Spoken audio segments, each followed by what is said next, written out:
자, 이번 유람선 침몰 사고와 관련해 문재인 대통령이 긴급 관계장관 대책회의를 소집했습니다. 네, 문재인 대통령은 지금 가장 큰 중요한 것은 속도라면서 구조 활동에 총력을 다하라고 지시하고 외교부와 국정원도 외교 채널을 총동원해 실종자 수색 등을 지원하라고 주문했습니다.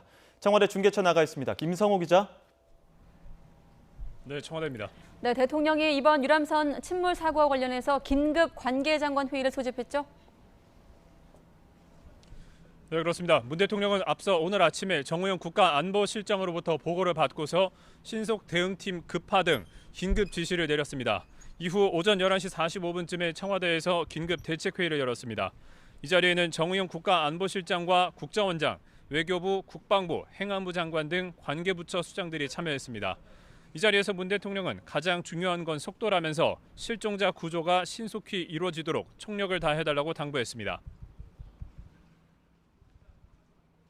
실종자에 대한 구조와 수색 작업이 신속히 이루어질 수 있도록 가용할 수 있는 외교 채널을 총동원해서 헝가리 당국과 협력해 주시기 바랍니다. 또 오후 1시쯤에 출발한 외교부 신속 대응팀의 후속팀도 보내기로 했습니다. 세월호 구조 유경험자 등으로 구성된 해군 해난구조대 7명과 해경구조팀 6명, 국가위기관리센터 직원들이 파견됩니다. 또 숨진 한국인 관광객들의 신속한 국내 운구, 부상자와 그 가족의 귀국 등 피해자들을 위한 조치도 챙기라고 문 대통령은 당부했습니다. 문 대통령은 사고 수습과 피해자 지원에 관계부처가 총력을 다해달라고 거듭 당부하면서 특히 국정원도 필요한 도움을 주라고 지시했습니다. 네, 문 대통령 오늘 예정했던 오찬 일정도 연기하고 대책회의를 가졌는데 구조 상황 파악과 대책 마련에 집중하겠다는 의미로 볼 수 있겠죠?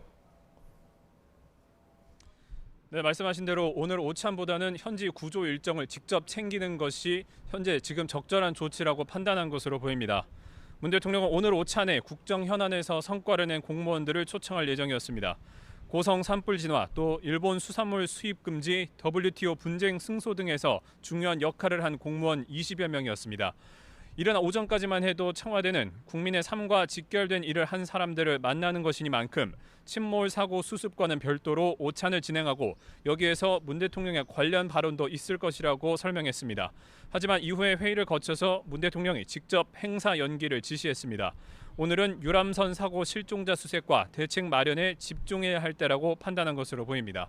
지금까지 청와대에서 YTN 임성호입니다.